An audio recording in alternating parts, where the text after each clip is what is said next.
The second installment to the SmackDown vs. Raw series 2006 was released on November 11, 2005 for PS2 and a newly introduced PSP.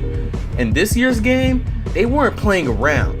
They basically said, hey yo, fuck this shit, this is what we're doing now.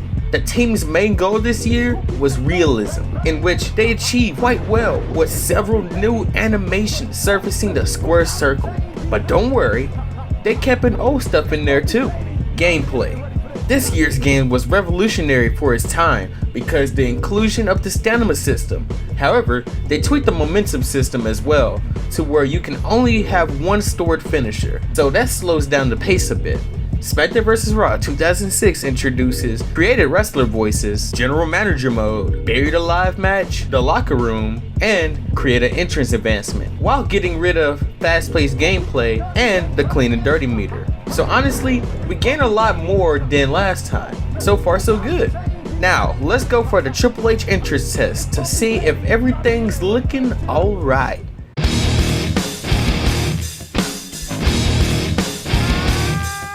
Poor waterworks, synced okay, fully length, terrible facial animation. Soundtrack. There are some good tracks in this game, but a lot of them make the game feel quiet, as if they were poorly mastered or something. And a majority of the track list came from Cena's friends from the Chain Gang. It was mainly filled with a bunch of freestyling wrestling rap, but unfortunately, I know the lyrics to every song, so I can't complain too much. Creation. Creating a wrestler in SVR 2006 sets the standard for what we'll see in the next 2 years, making your default model look like something you actually wrestle in the ring with. Like they look normal finally, you know? And the new and improved creative entrance options makes your character feel really like your own, where you can edit just about anything from lighting to screen effects. It was truly a step in the right direction. Modes. Now this year wasn't playing around when it came to content, because we have two fully fleshed out modes here, which are Season and GM mode. With Season, you feel more involved in the action as you have your very own locker room now. However, it's not mandatory to go in. It's basically for profile management. And the actual storyline of the mode is fantastic. Like you're actually a part of a well thought out storyline instead of a guy who just so happens to be there.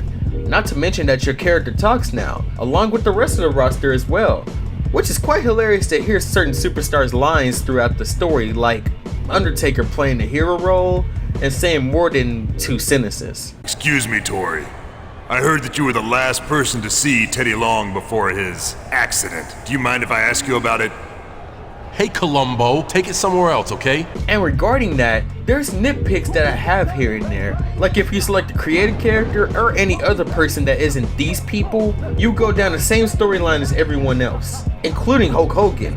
And that's only because you meet those characters along the way. And if you were to select those guys, you're immediately brought to the Legends Tour storyline. And I have to say, this storyline is one of the top 5 most hilarious you'll see in a WWE game. And that's strictly because of this.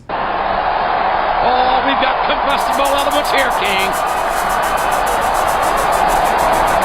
What do you think that was all about, JR? I couldn't tell you, King. But other than that, it's amazing how much of a difference your character talking is. Now, GM mode, on the other hand, is a fucking game changer. This mode alone will keep you coming back to the game for years to come. There's just something about roster and ratings management that keeps people coming back. It definitely adds tons of replayability.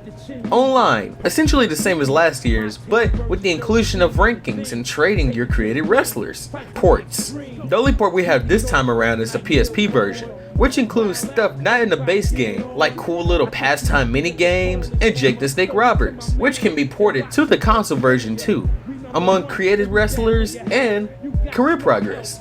Now that's how you do a port.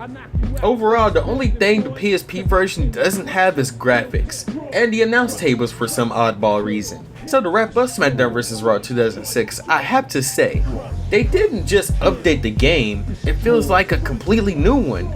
It for sure lives up today. Hell, even current WWE superstars are playing it for Christ's sake.